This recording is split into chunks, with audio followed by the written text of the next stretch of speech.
Em nome do Pai, do Filho e do Espírito Santo. Amém. Ave Maria, cheia de graça, o Senhor é convosco. Bendita sois vós entre as mulheres, e bendito é o fruto do vosso ventre, Jesus.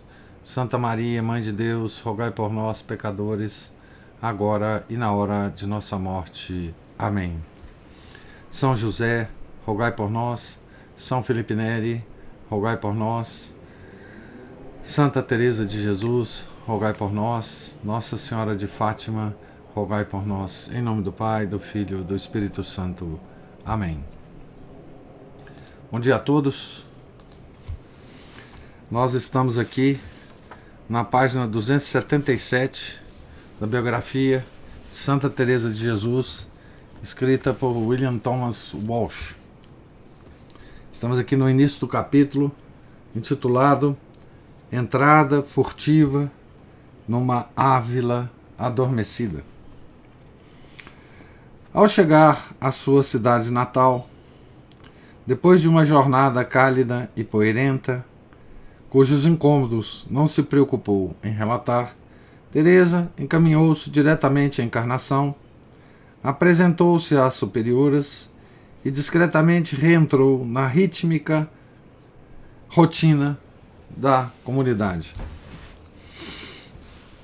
Naquela noite chegou a Ávila um mensageiro com um breve do cardeal de Sant'Angelo, em nome do Papa Pio IV, autorizando a fundação de um mosteiro debaixo da regra carmelita.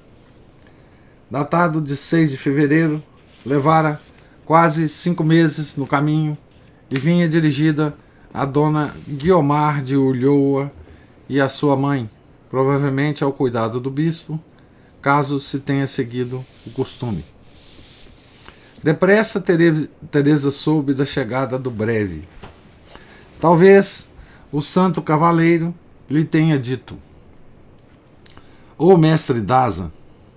Guiomar não foi, pois tinha ido a Touro visitar a mãe para afastar suspeitas da obra que tinha estado a fazer em casa. Joana também não, pois estava em Alba. Nem o cunhado Juan del Valle, que, depois de estar só, tinha apanhado um resfriado e estava com febre. Não interessa quem foi. Teresa estava radiante, pois tinha a aprovação do Santo Padre. Mas logo atrás da alegria veio uma verdadeira angústia. Ela estava virtualmente prisioneira na Encarnação no momento em que mais precisava dela lá fora e não se atrevia a pedir para sair, não fosse levantar suspeitas. Era um verdadeiro suplício de Tântalo saber que o bispo de Ávila, Dom Álvaro de Mendonça, chegara na própria noite do regresso dela e que Frei Pedro de Alcântara também estava na cidade, hospedada em casa de Dom Juan Blasquez, senhor de Loriana. Aqui, pois, se reuniu um pequeno grupo de amigos de Teresa. Dom Francisco de Salcedo, mestre Daza, o padre Gonçalo de Aranda e, possivelmente, Dona Guiomar, acabada de chegar de Touro, para lerem o breve e combinarem o que se havia de fazer. O documento autorizava Dona Guiomar e sua mãe a fundarem, abre aspas, um mosteiro de monjas com o número e a invocação que lhes parecesse melhor da regra e ordem de Santa Maria do Monte Castelo, sob a obediência e correção do venerável em Cristo Padre, pela graça de Deus Bispo de Ávila, com igreja, campanário, sinos, claustro, refeitório, dormitório, horto e outras necessárias dependências, dentro ou fora das muralhas da dita cidade de Ávila, conforme lhes parecesse bem, mas sem prejuízo de ninguém.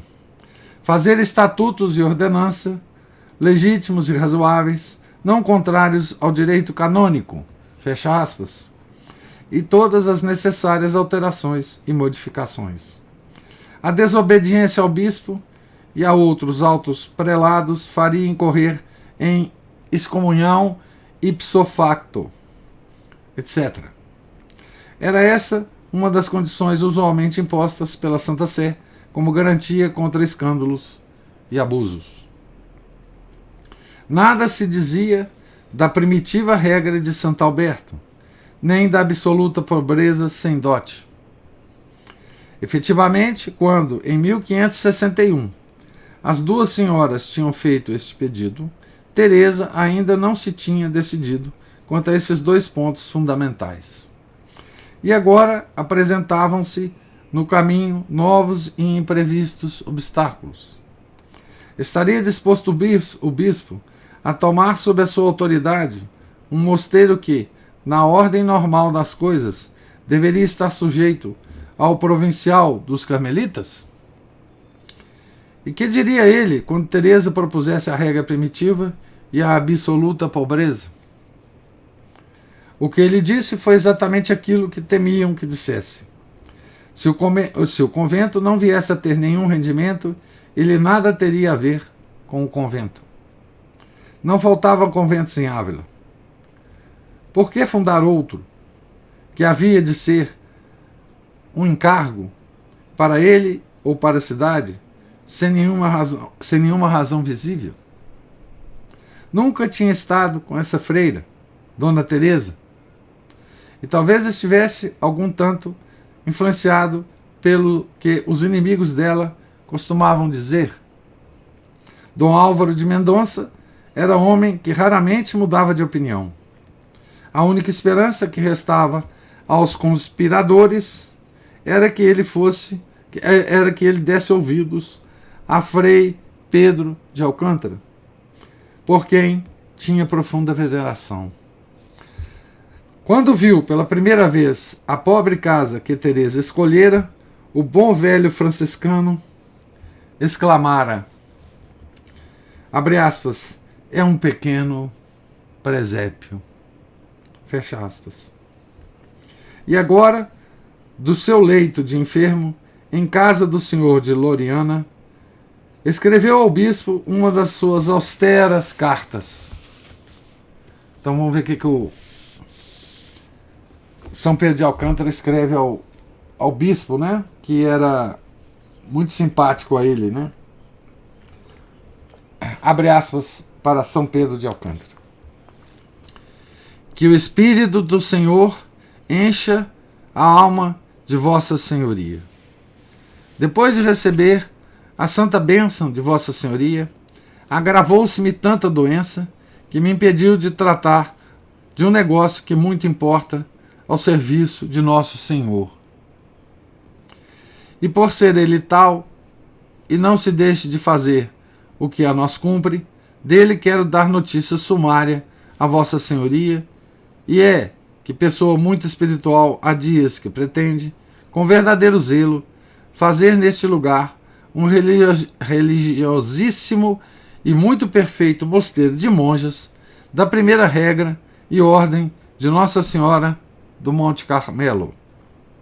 E para tanto, quis tomar por fim e remédio a observância da primeira regra, dar a obediência ao ordinário deste lugar.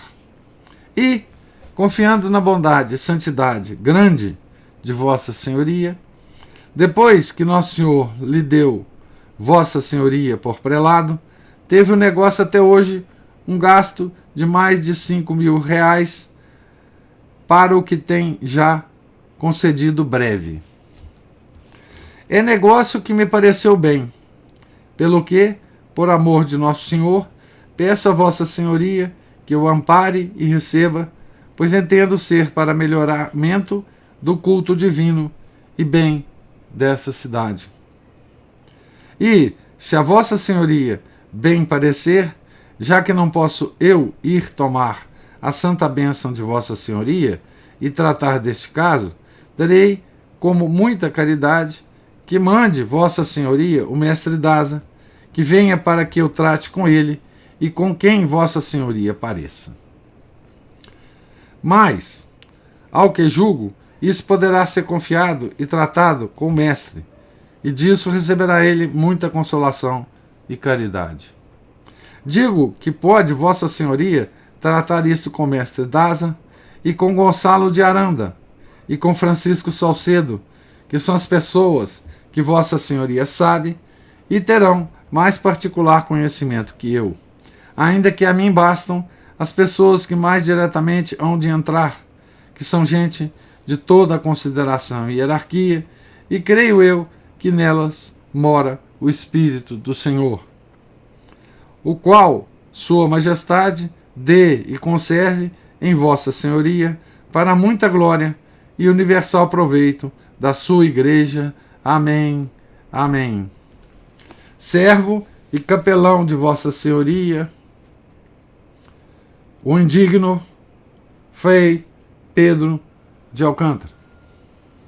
Fecha aspas.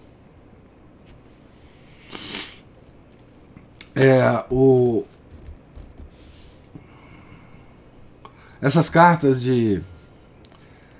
do São Pedro de Alcântara são secas, né? Muito secas, né? Só tem o necessário, né? Deve ser assim que ele também falava, né? Mas continuando. O aristocrático prelado não entendeu por bem, por qualquer razão, aceder ao pedido de audiência. Partiu para a residência de verão em El Tiemblo, e a umas 32 milhas de Ávila, e talvez tenha esquecido completamente o assunto. Mas São Pedro de Alcântara não era homem para aceitar uma derrota sem reagir. Logo que foi capaz de arrancar do leito o descarnado corpo, montou numa mula, ou alguém o colocou na cela, e pôs-se a caminho de El Tiemblo. Em circunstâncias normais, teria ido a pé. O seu aspecto, ao chegar, mais morto que vivo, mais que nunca semelhante, em seu hábito tão remendado, a um esqueleto ou às nodosas raízes de alguma árvore, teria comovido um coração mais duro que o de Dom Álvaro. E os seus argumentos foram tais que o bispo prometeu falar com Dona Teresa quando voltasse para Ávila. Teresa e seus amigos, que tinham ficado a rezar fervorosamente pelo êxito de Frei Pedro, ficaram radiantes com as boas novas. No entanto, não parecia fácil que ele falasse com Sua Senhoria sem que os seus planos fossem prematuramente conhecidos no convento.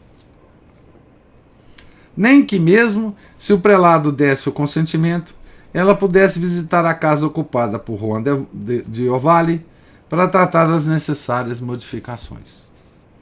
Estavam as coisas neste pé quando Ovalle piorou muito da gripe. Estava com muita febre, tinha de estar de cama e não havia ninguém que o tratasse.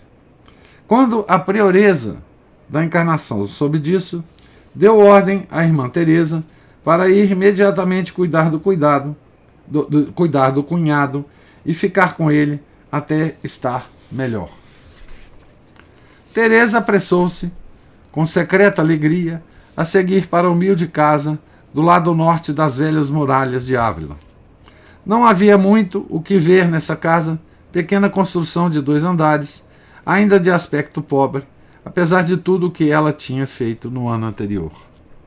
E, no entanto, Teresa podia ainda ouvir, ecoando na sua memória, a voz do Senhor dizendo, abre aspas, entra como puderes. Quantas vezes dormi eu ao ar livre? Fecha aspas. E examinando-a agora, ela pôde ver nesta casa a possibilidade de um modesto convento. A salinha, do resto do chão, seria capela. Ali havia de ficar o altar, centro de casa e trono de Sua Majestade. Aqui havia de estar uma dupla grade de madeira, coberta de cortinas, através das quais as monjas poderiam ouvir missa e sem serem vistas. Perto, na pequena entrada, ou vestíbulo, haveria 2 portas, uma de acesso à capela, outro à portaria. Por cima da primeira estaria a imagem de São José, patrono da casa.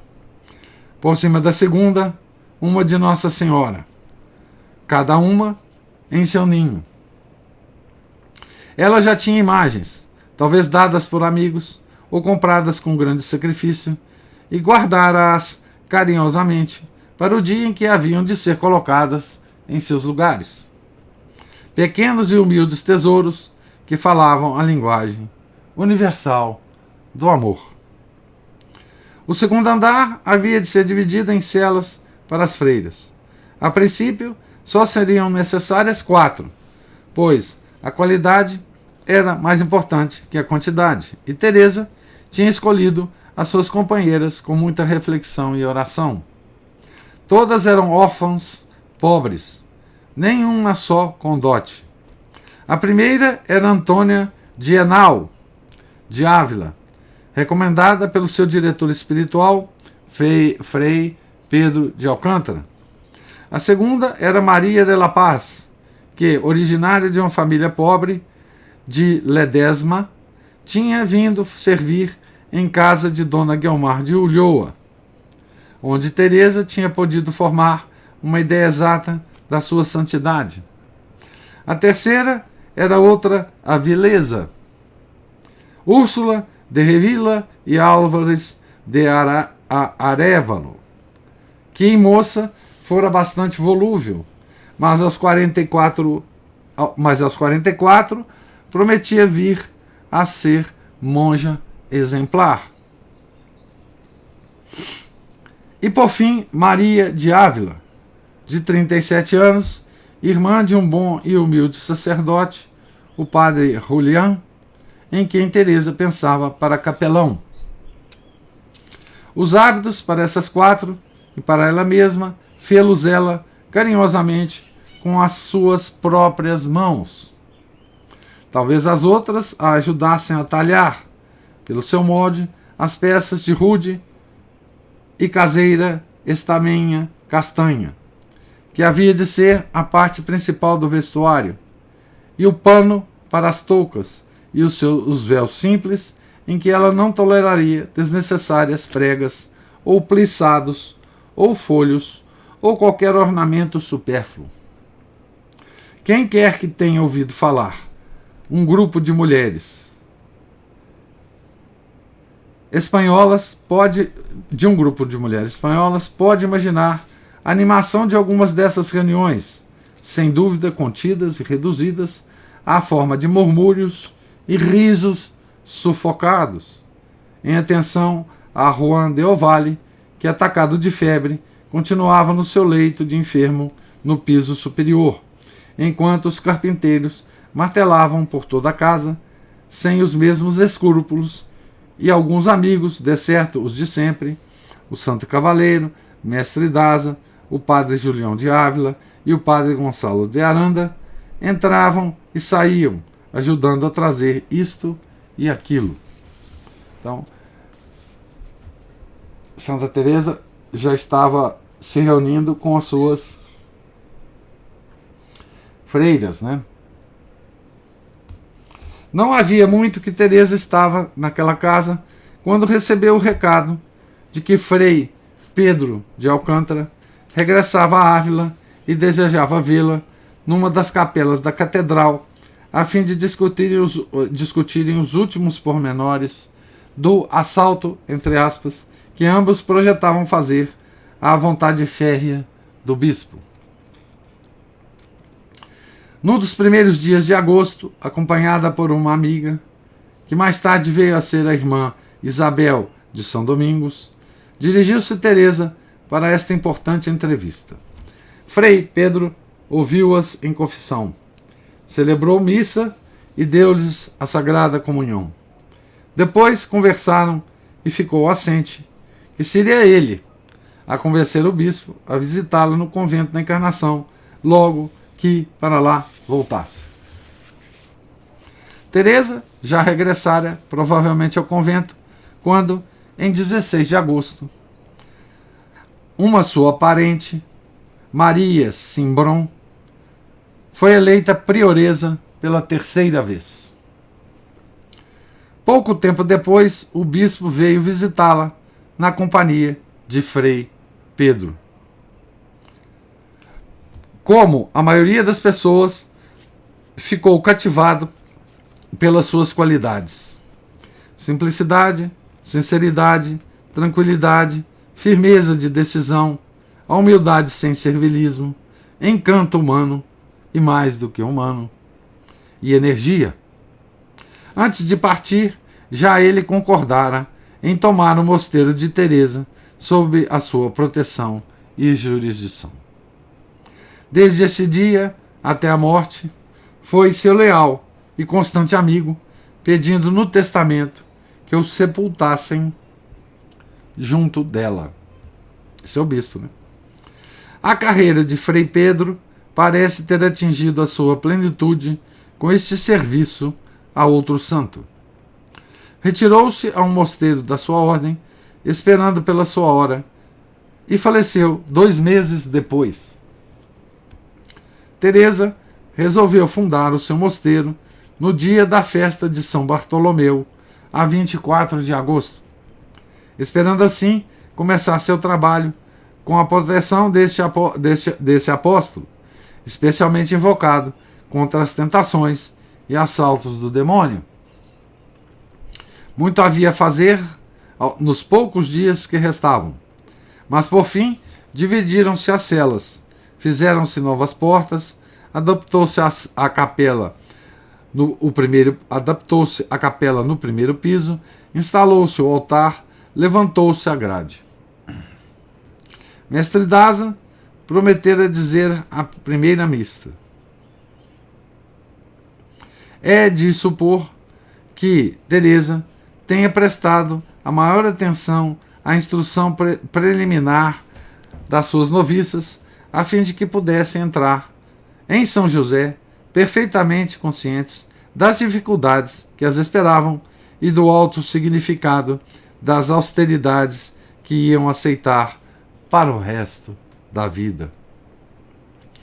A primitiva regra do Carmelo, que Teresa se propunha a restaurar, era uma das mais rigorosas da história da Igreja. Formulada por Santo Alberto em 1209, fora aprovada pelo Papa Honório III em 1226, durante a época turbulenta, mas gloriosa, em que São Francisco de Assis e seus discípulos percorriam, cantando, os caminhos de Itália, e São Domingos organizava uma ordem para a defesa intelectual da cristandade. 20 anos mais tarde, São Simão Stock, geral dos Carmelitas, então na Inglaterra, enviou uma delegação a Lyon, onde se encontrava o Papa Inocêncio IV, para lhe pedir que esclarecesse alguns pontos da regra.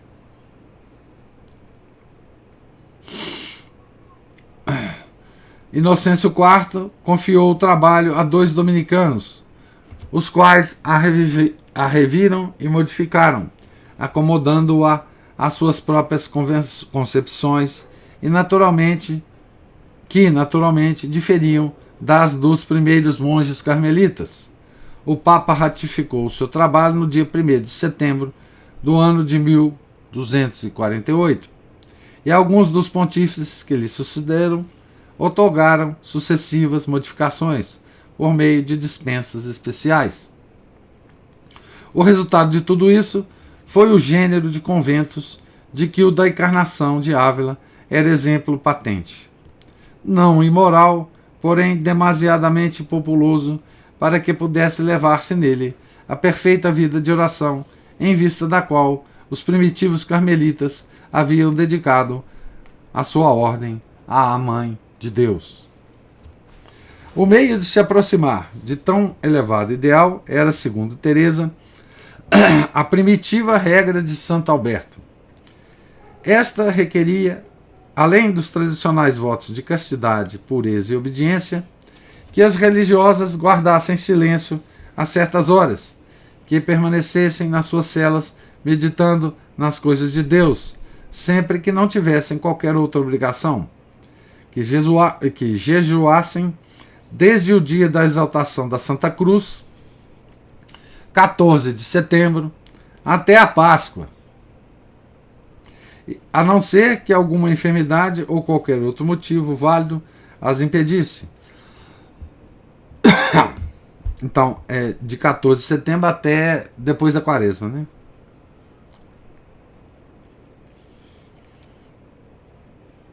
Que nunca comesse carne, exceto por motivos de saúde, como durante uma doença, e que executassem regularmente qualquer trabalho manual. Em suma, a Madre Teresa, ou simplesmente a Madre, como depois passou a ser designada, estava resolvida a acabar com todos os compromissos que tinham transformado uma das ordens contemplativas mais rigorosas numa ordem muito semelhante às outras, cujos propósitos eram completamente diferentes. Não terá havido, porventura, algo mais do que uma simples coincidência no fato de ela fundar o seu convento precisamente no mesmo ano em que os turcos destruíam o único mosteiro do mundo onde ainda se observava rigorosamente a regra primitiva, o convento de Chipre? A primitiva regra fora elaborada de modo a permitir àqueles que desejassem seguir. Não, eu vou parar por aqui. Antes desse parágrafo aqui que eu comecei a ler. Na página 286. Vamos terminar com essa coincidência aqui, né?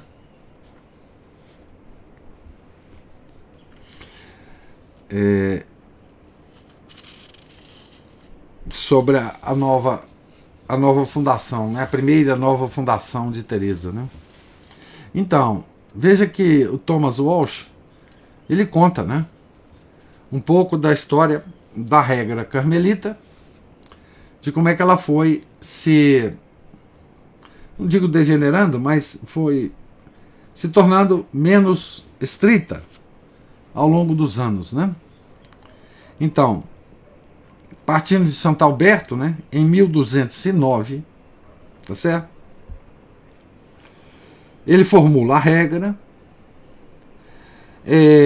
O Papa Honório III aprova a regra em 1226, não é?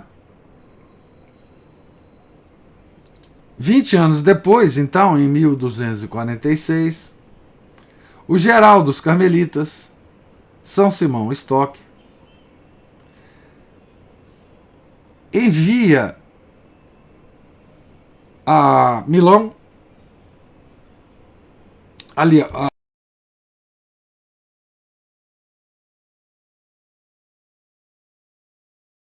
alguns esclarecimentos sobre a regra dos carmelitas, né? Tá certo? Aquela regra que foi aprovada por Honório III. Inocêncio passa a pergunta, ou os esclarecimentos aos dominicanos, tá certo? E aí, os dominicanos, analisando as perguntas do São Simão Stock, responde a ele com alguns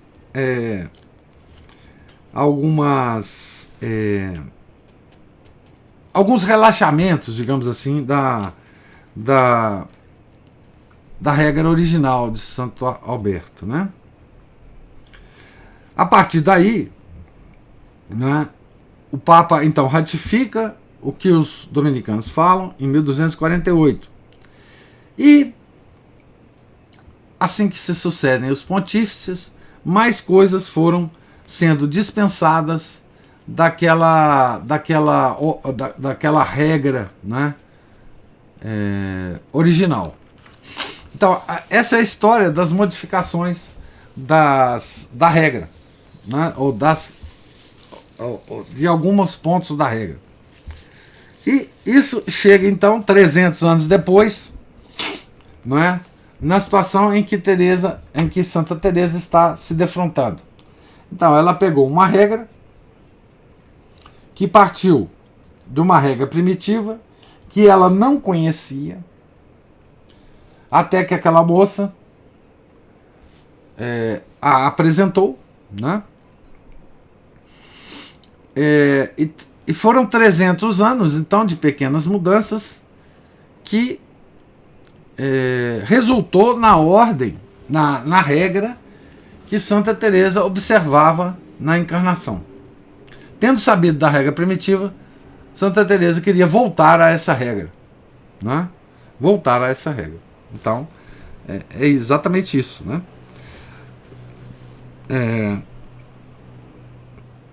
Que era uma regra rigorosíssima, né? O Thomas Walsh se refere a ela como uma das regras mais rigorosas da história da igreja, né? Então, essa é a história, né, da regra. Ele dá algumas o Thomas Walsh dá alguns detalhes da regra, né, como essa de não comer carne, como o jejum desde a exaltação da cruz até a Páscoa, né, que são setembro, outubro, novembro, dezembro, janeiro, fevereiro, março, pelo menos 7 meses, né, de jejum, né? Por aí, porque a Páscoa é variável, né? Dia 14 de setembro é uma data fixa e a Páscoa é variável. Então, dia 14 de setembro até a Páscoa, né? Jejuar-se, enfim, esses são os detalhes que o William Thomas Walsh dá aqui, né? Agora, outra coisa que eu queria destacar aqui é que, bom, primeiro a participação de São Pedro de Alcântara, não precisa destacar, porque está muito bem destacado aqui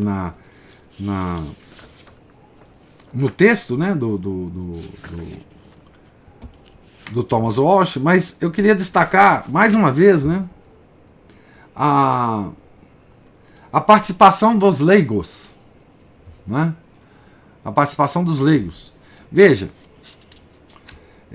e que beleza isso, né? Veja, o breve do Papa autorizando a criação da regra não foi dirigida à Madre Teresa. Foi dirigida a Dona Guiomar de Ulloa e a sua mãe de Dona Guiomar. Então, o Papa se dirigiu a duas leigas, né? Duas senhoras leigas, a autorização dele para criar o convento, né? Veja, outra coisa, o próprio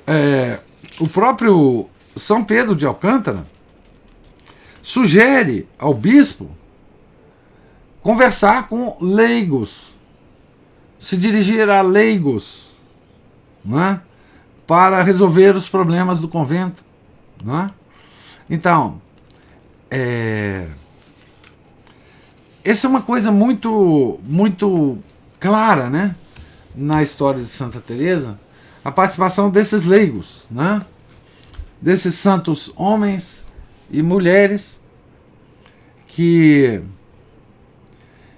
tiveram uma participação fundamental na história de Santa Teresa, né, e nas suas realizações exteriores, né, porque na vida espiritual de Santa Teresa eles não tiveram, aliás, quando tiveram foi para atrapalhar, né, o santo cavaleiro aqui atrapalhou muito Santa Teresa naquela fase em que ela não sabia ou estava procurando esclarecimento sobre os êxtases, né, dela. Mas nas realizações exteriores eles foram muito, muito importantes, né? Então essa participação dos leigos, né? Hoje se fala muito em participação de leigo, né, na igreja, mas de uma forma muito deformada, né? A importância dos leigos, não sei o quê. Existe hoje uma concepção errônea, a meu ver, né? Que os leigos vão salvar a igreja, etc, etc, etc. Para mim é um monte de bobagem. Mas a participação dos leigos aqui na história de Santa Teresa é realmente extraordinária, né? Extraordinária. Então, deixo agora para vocês fazerem os comentários, se existirem, por favor, se apresentem. Oi, professor. Ô, Márcio. Bom. Bom. O senhor falou da participação dos leigos aí, mas é interessante mesmo, né? Eles querem transformar a barca de Pedro no Titanic com participação errada dos leigos, né? Hoje, né? Ou seja, aquilo que não deveria cair na mão dos leigos, eles empurram para eles. E aquilo que deveria ficar na mão, né, E vice-versa com o clero, né? Os religiosos, ou seja, invertem a coisa. Então, se você vira o barco, ele vai afundar e jogar todo mundo na água, né? Ninguém lá era ministro da Eucaristia, né? Na época de Santa Teresa, né? Exatamente. Ou seja, Dona Guiomar não ficava no altar celebrando missa com o padre, né? Palavra, né? Celebração da palavra, ideologia não, lá, né? mas ela fazia o que devia fazer. Exato. Essas coisas têm que ser devidamente ordenadas. Cada qual fazer aquilo que lhe compete. Né? Exatamente. Ou seja, mas hoje em dia a igreja pós-conciliar, né, quer que o clero fique impotente e não faça nada, os leigos façam tudo, quer dizer, é o laicismo completo. É o presidente da missa, né? Ele é só o presidente numa espécie de parlamentarismo. Né? Essa medida parlamentarista é bem típica assim, da Revolução, né? Bem típica do pessoal revolucionário. Aí eu anotei uns partezinhos aqui que me interessaram, para ser bem mais rápido, né? Tem dos carmelitas, eles têm uma tradição contemplativa desde Santo Elias. Aí como foi feito, eles alegam, né? E eu creio, como isso foi feito ao longo do tempo, né? Ou seja, o rio aí andou meio subterrâneo e brotou lá na frente, é que eu fico curioso de saber. Mas aí a gente tem que procurar... Como é que é a relação da regra de Santo Alberto com a de Santo Elias, né? Pois e como é que isso funciona, como é que isso chegou também não a ser construído, né? E eu fico curioso para saber, mas é interessante saber que o Santo Elias, né, ele é um santo carmelita lá na Igreja Nossa Senhora do Líbano mesmo, tem um baita de um quadro dele, não sei se você já viu. Não. Assim, quando ele está diante do altar, fica à esquerda. E depois também essa questão do relaxamento das regras, dos costumes, que os costumes também entram, né, a composição da tradição, das tradições dos religiosos também. Esse relaxamento, inclusive pós o tal concílio, a gente vê muitas vezes certas ordens que são mais contemplativas, mais nesse caminho, sendo avacalhados pelo tal da Comissão Justiça e Paz. Eles retiram os religiosos das funções, ou diminuem bastante essas funções contemplativas, que eles têm tanto uma função ativa e contemplativa, variável, né, ou uma mais do que a outra, torna a ordem mais ativa, mais contemplativa, e eles tentam colocar todo mundo no ativismo de enxugar gelo, né? Todo mundo mexe, apaga incêndio aqui, apaga incêndio ali, enxuga gelo aqui e ali, e ninguém acaba fazendo nada. Simplesmente para manter esse pessoal inoperante. Nem contemplando nada, nem meditando nada. Não, nem age fazendo nada, né, e nem contempla nada. E não reza, não faz nada. Com isso, eles justificam o afrouxamento desses costumes, inclusive mudam as regras. Mudaram todas as regras, né? Depois do concílio foram todas. Eu não sei os capuchinhos, sabe? Tem que ver. Eu tenho dúvida só dos capuchinhos, mas o resto? Ou tanto que mexeram, né? Que mexeram e o quanto. E uma coisa também que ali o texto fala de mosteiro, convento, mas tem aquela divisão convento, mosteiro, abadia, que eu não sei, bom, pelo menos na regra beneditina, tem essa questão de, dependendo do tamanho, né, tem o abade, o prior, né, mas dependendo ou seja, às vezes o abade, ele isso num convento, vamos dizer, um mosteiro grande, os menores têm só o prior, eu não entendo muito exatamente como é que é isso, não. Em termos de organização interna, né? De administração, essas coisas assim.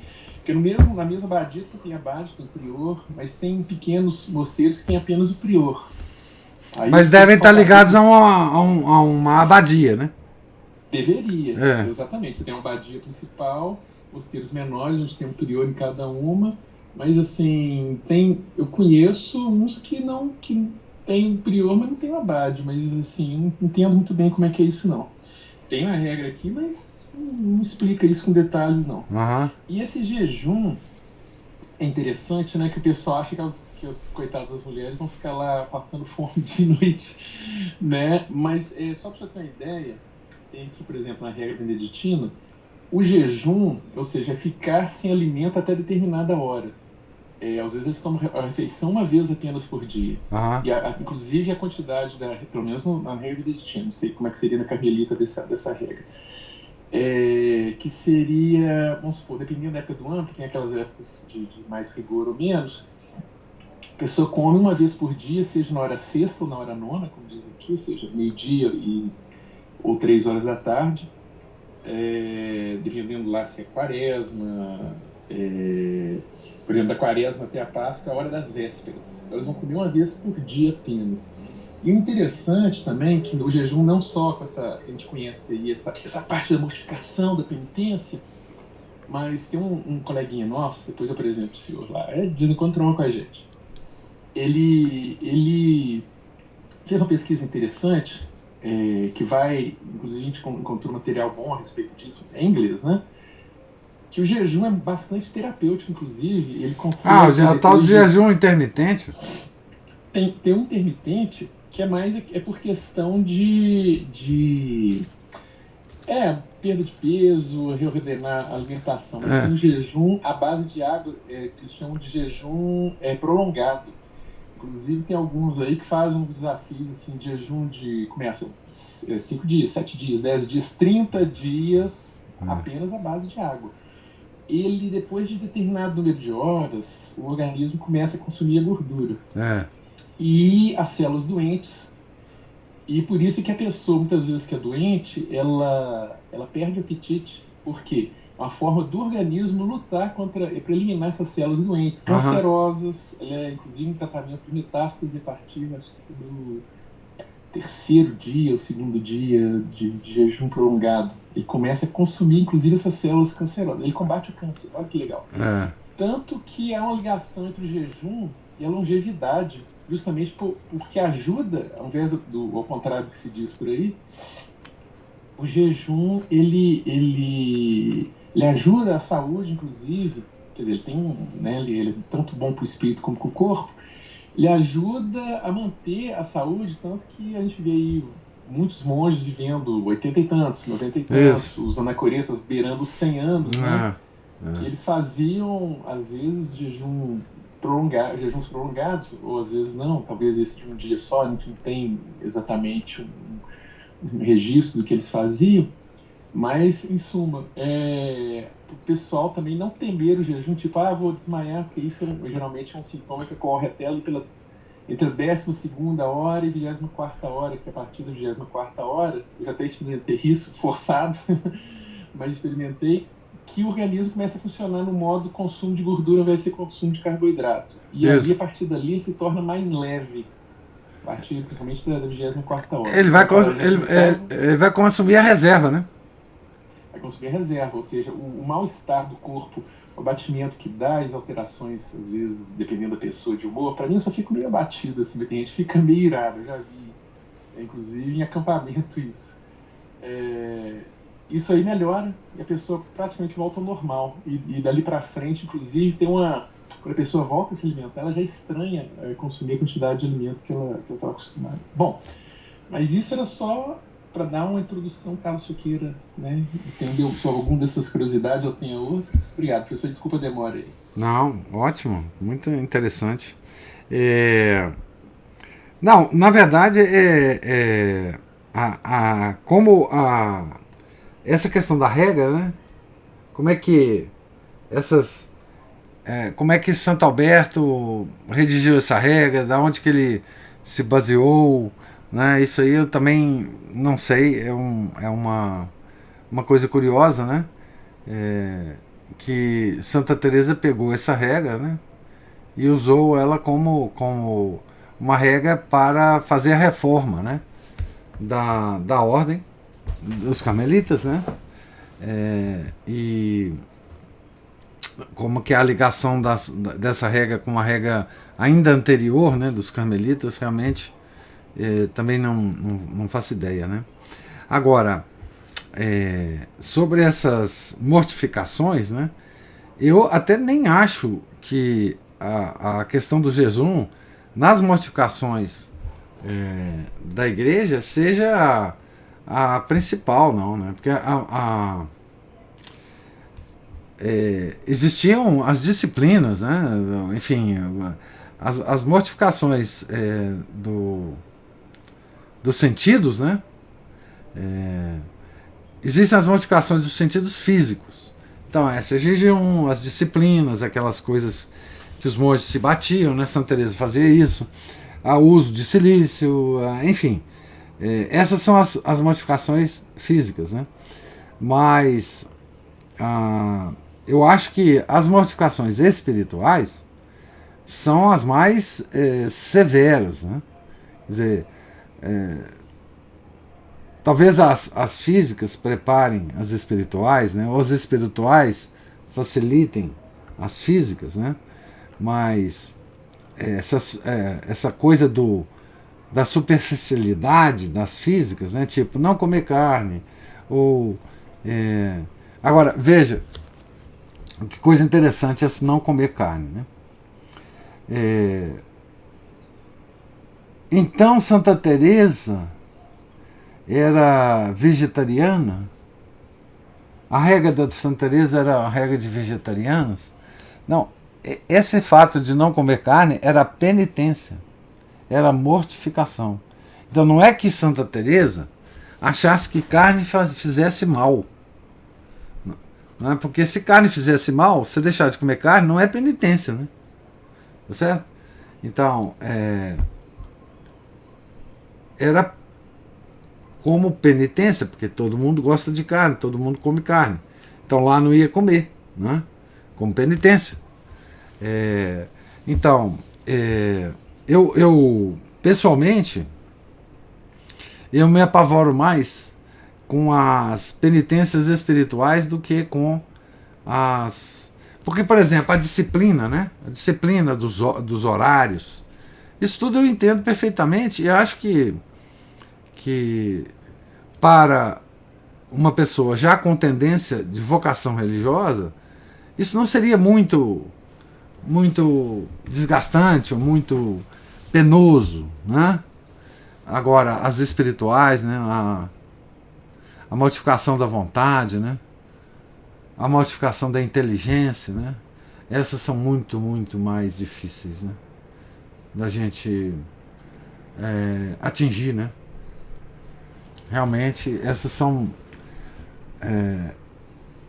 a obediência, né? Muito difícil dentro de uma comunidade, né? Você ter a humildade suficiente de obedecer, né? As regras, o prior, enfim, é muito difícil. Isso é a mortificação da vontade, né? Pois bem, pode falar. Essa questão da mortificação interior tem todas as regras, né? Tem a da obediência, tem as ordens, né, dos superiores. Inclusive, muitos deles, né, como tem até na regra beneditina, eu falo dela porque eu conheço praticamente só ela, que é a mais acessível, né? Pelo menos é a regra antiga.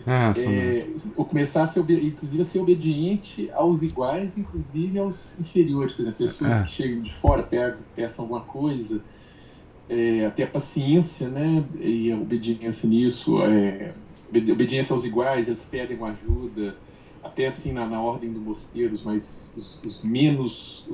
jovens, né? Os menos antigos de casa, obedecer aos mais jovens, servir aos doentes, mesmo que estiverem todos eles nesses conventos, sempre tem, né? Alguém tem precisando, né? Tem as enfermarias, né? Isso, os trabalhos pesados. Inclusive, isso me lembrou o seguinte: eu estava lendo uma vez uma biografia de Santo Antônio Maria Claret, ele estudou um tempo numa casa de jesuítas, em Roma, se eu não me engano. E o superior da casa fazia a seguinte coisa: ele descobria o que os pendores e as preferências dos alunos, proibia essas coisas, atividades, transferia essas atividades para outras pessoas e dava a cada um uma atividade completamente contrária aos gostos dessas pessoas, justamente para poder trabalhar a vontade dessas pessoas e fazer essa forma de mortificação. Santo Antônio colocava que não era uma forma de humilhar, perseguir ou maltratar a pessoa. Aquilo era um exercício, né? E como ele punha tudo nessa vida, instrumento para um exercício espiritual, né? Que aí me fez lembrar aquele texto que o senhor falou, me sugeriu lá do contraste entre Eclesiastes, né, e as bem-aventuranças do Machado de Assis com o Gustavo Corsão lá, né?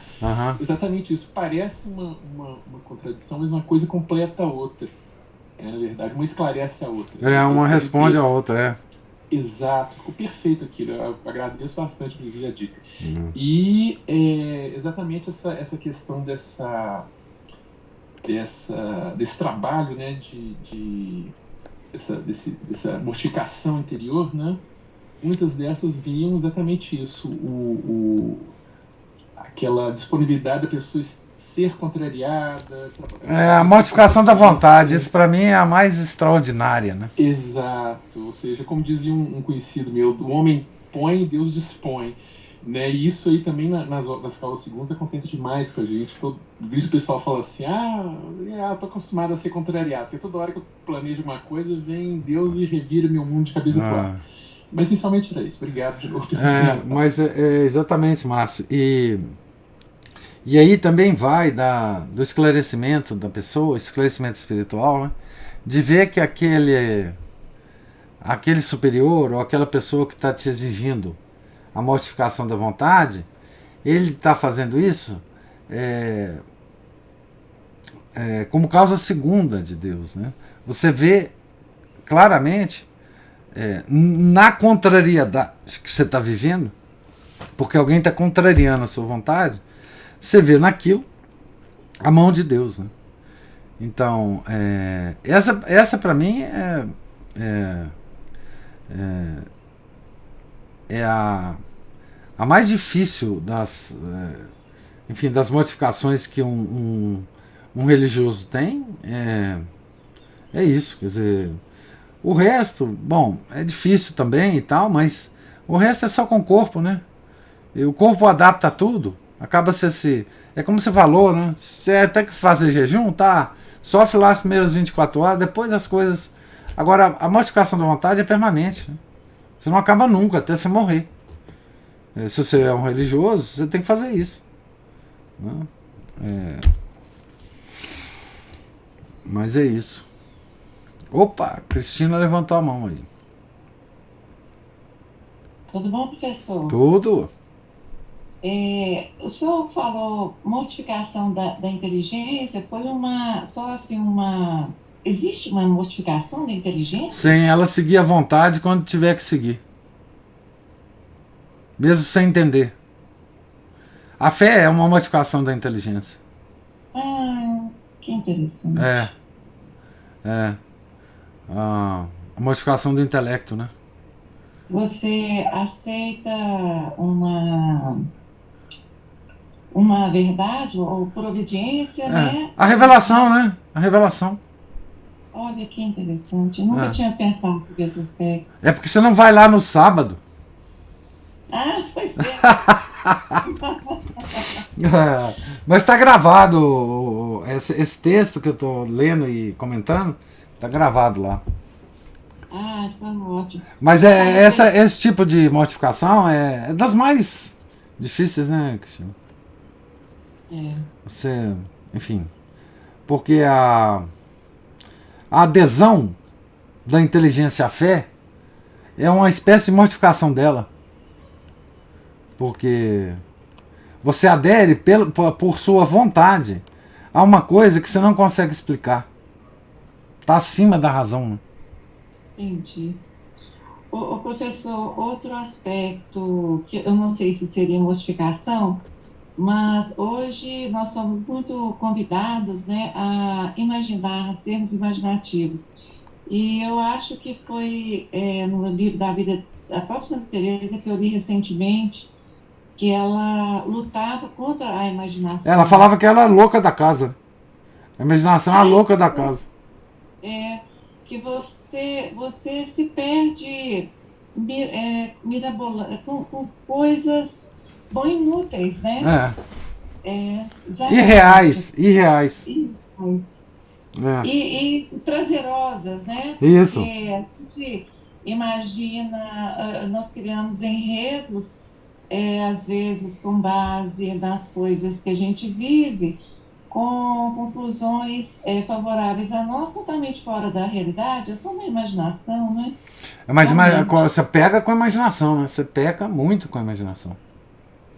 Deus Isso, falava, né? Só de você pensar no adultério, você já pecou por adultério. isso, é Então verdade. a imaginação não é uma coisa que você pode fazer assim livremente, não. Professor, eu não queria mudar de assunto, mas eu quero fazer uma reclamação. Não, o senhor, eu peguei a leitura um pouco atrasada e a gente está aqui em Petrópolis, né? Opa, coisa boa. Bom, né?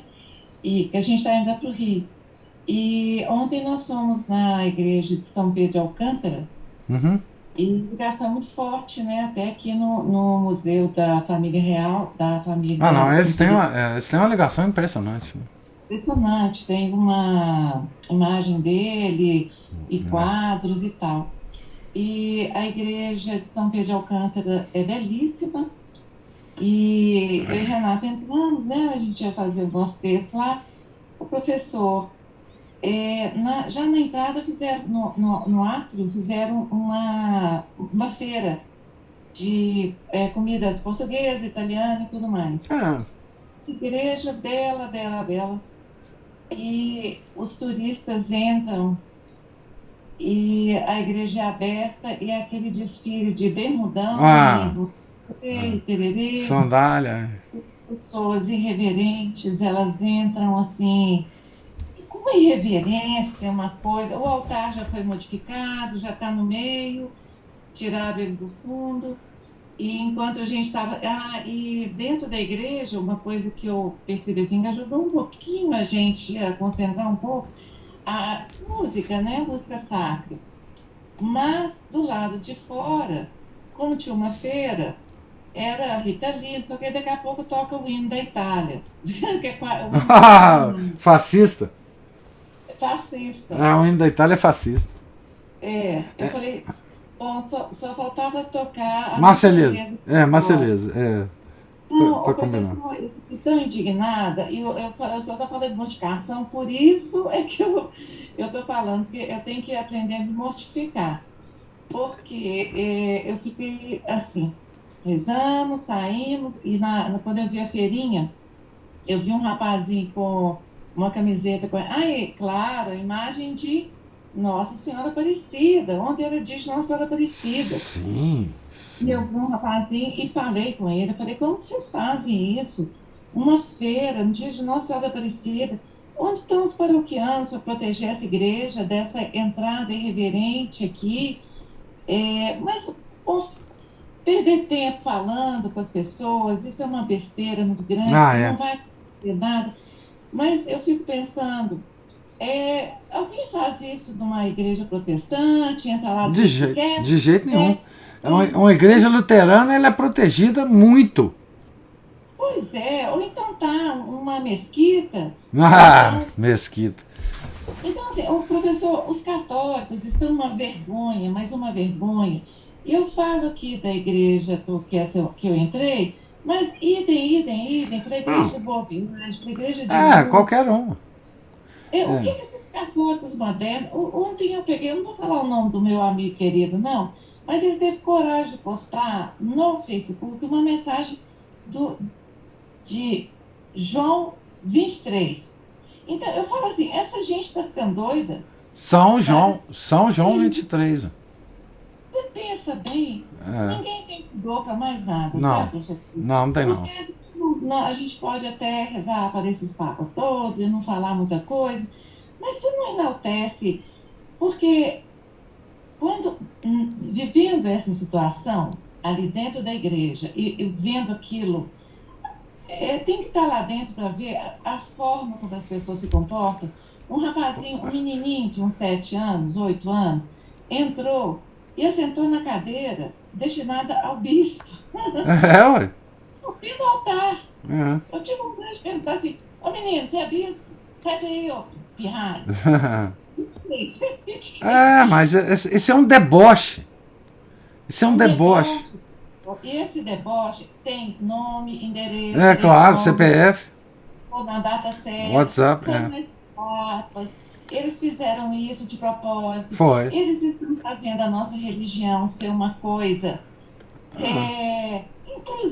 inclusiva nada, isso é mentira.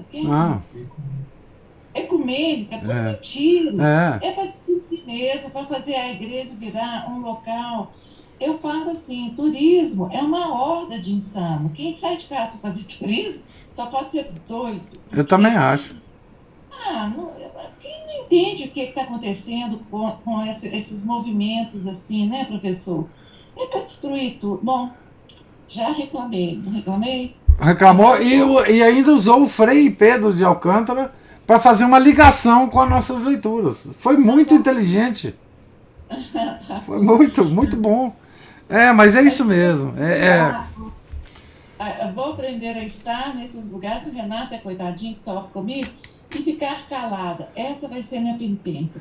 Então, tá vendo? Mortificação da vontade.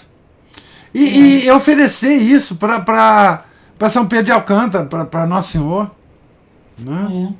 É a única forma que a gente tem. Você está indo para a Liga, né? Muito bom. Estamos indo para a Liga. Mas a gente não dá conta de fazer umas viagens muito longas, que a gente já teve que fazer, então fizemos uma parada estratégica. Eu também gosto de parar aí em Petrópolis, indo pro Rio. Não é gostoso fazer assim? A gente viaja devagarzinho, sem correria nem nada, para de lugar, vai pro outro, depois volta.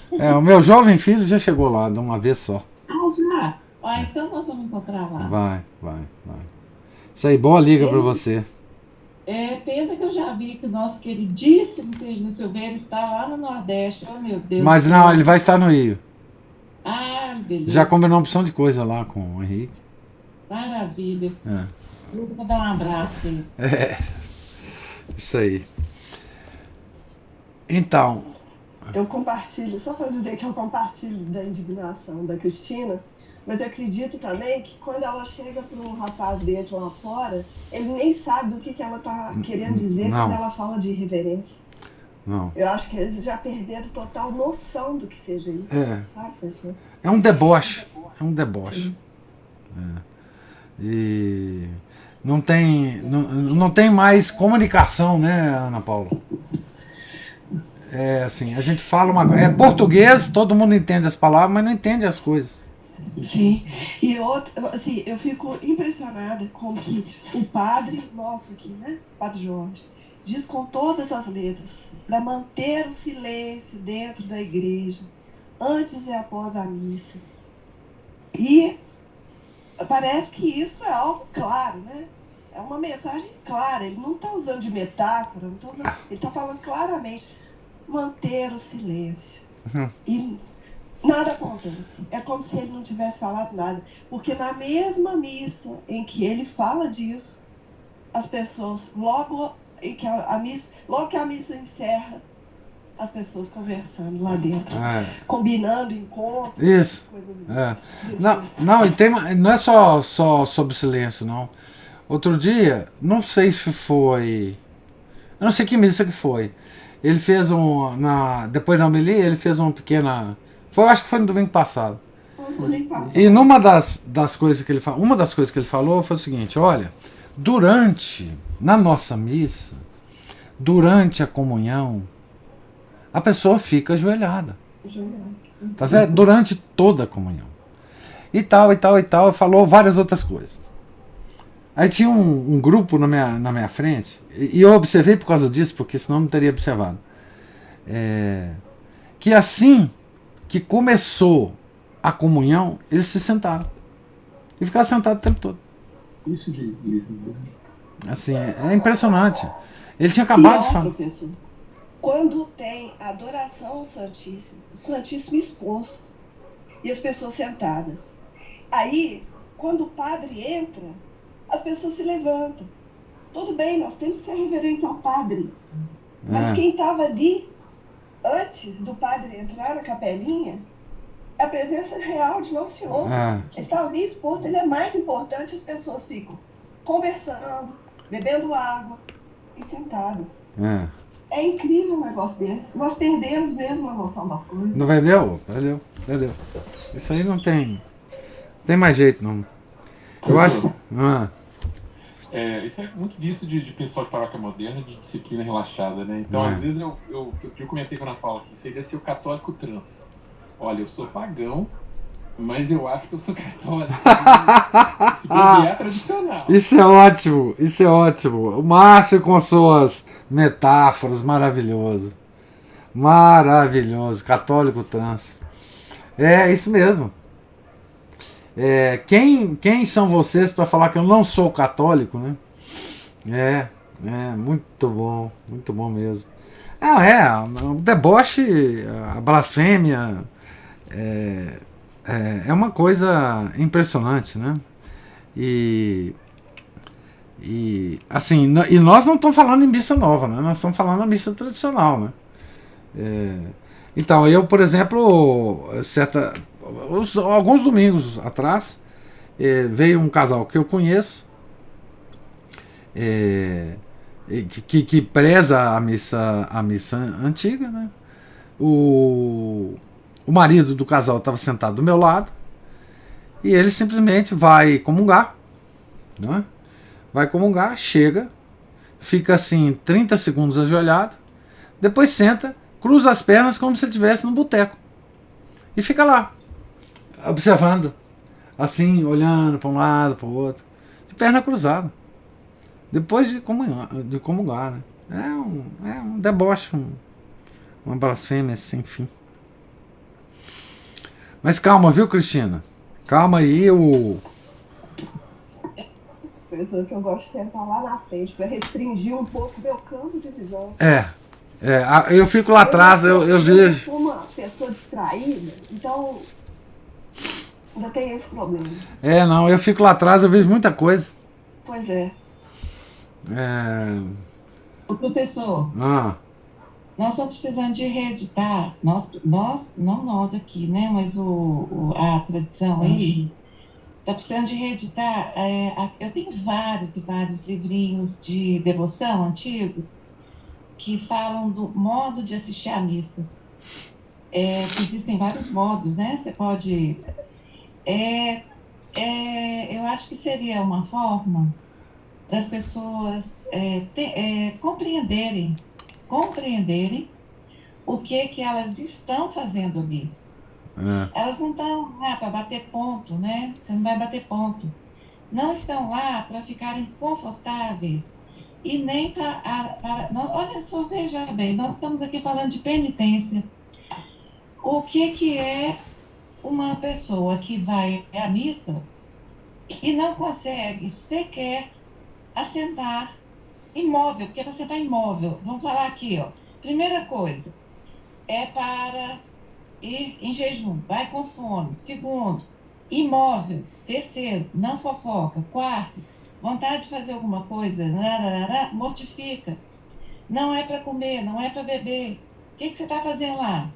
Primeiro, quando o padre, porque é uma das formas, o padre chega, você está ali meditando nos seus pecados, você treme quando ele sobe ao altar e pede ao Senhor perdão.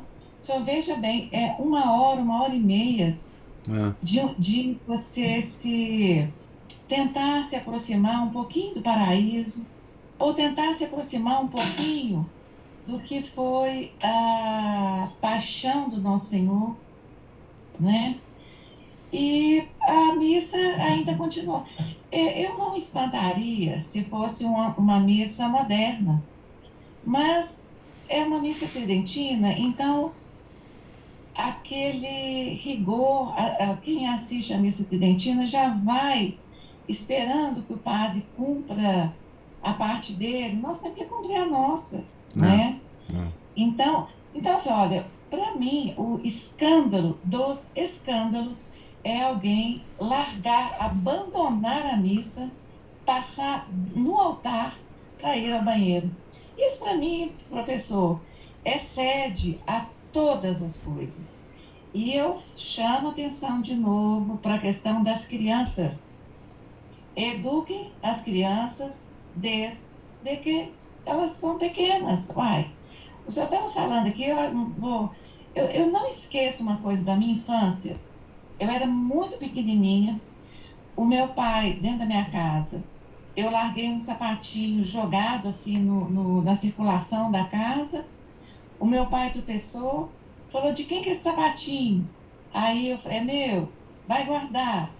Eu não fui. Vai guardar. Eu não fui. Vai guardar, ainda me deu uma palmada. Acho que foi a primeira palmada que eu tomei na minha vida.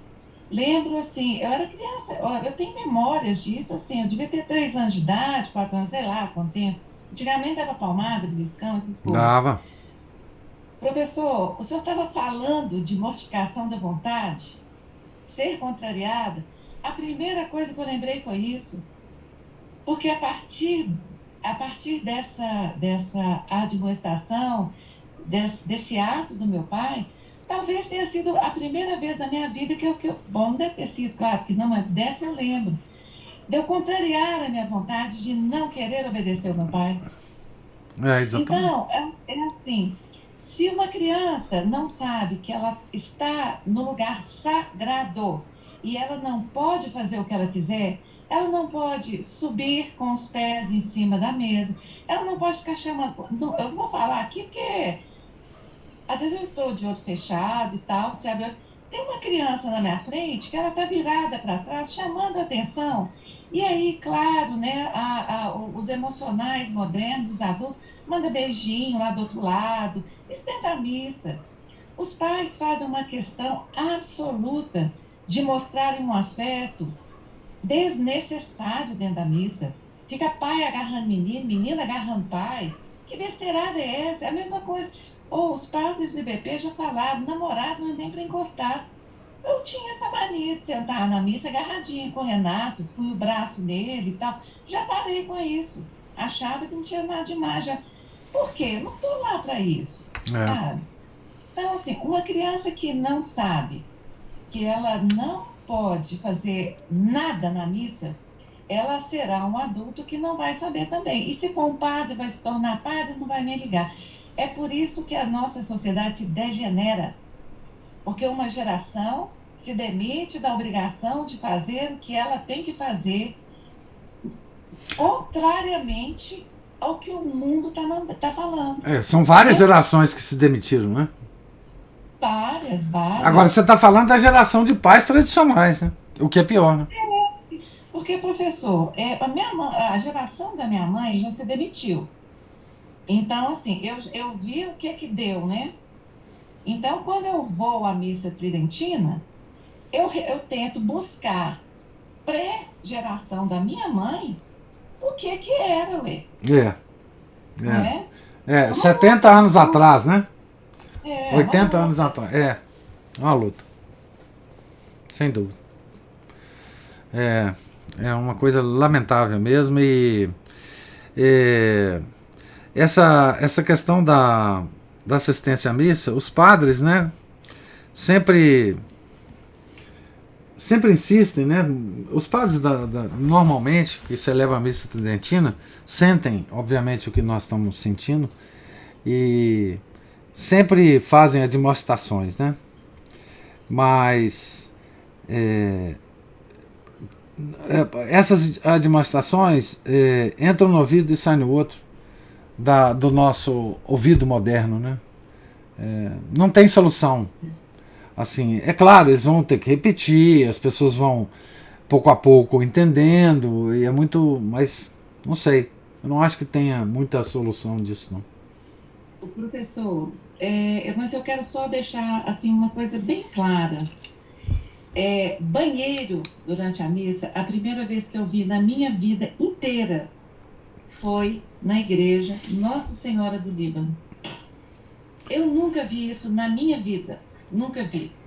Talvez os banheiros ficassem do lado de fora, as pessoas saíam por trás, eu não via. Ou quando elas saíam da igreja, eu não sabia o que elas estavam indo fazer. Agora, levantar da cadeira durante a celebração da missa para ir fazer necessidades fisiológicas, isso para mim, olha, nem em igreja moderna, missa moderna acontece. Isso é uma característica da igreja Nossa Senhora do Líbano. E eu acho que, assim, isso para mim está acima de qualquer... Porque, assim... Bom, não vou nem falar mais, porque eu já falei. Eu sempre pego nessa questão do banheiro. Banheiro e água, né? Água é outra coisa. Mas satisfazer necessidade fisiológica durante a missa, isso para mim não tem... isso é acima de qualquer absurdidade. É acima de vilipêndio, assim, vilipêndio a nosso Senhor Jesus Cristo. Ainda mais que você tem que passar pelo altar, né? Isso não está me incomodando porque está me falando, nem nada, não. É o turista, sabe? É o turista. O turista, ele vai, entra na igreja, fica ali nas laterais. Tira foto. Fica com o braço escornado para trás. E daqui a pouco ele quer fazer alguma necessidade fisiológica. Ele passa, o padre levantando a Eucaristia, ele passa lá atrás e vai fazer xixi. E você vê que muita gente tira foto também, né? É igual turista mesmo, né? Igual turista. Horror. Isso mesmo.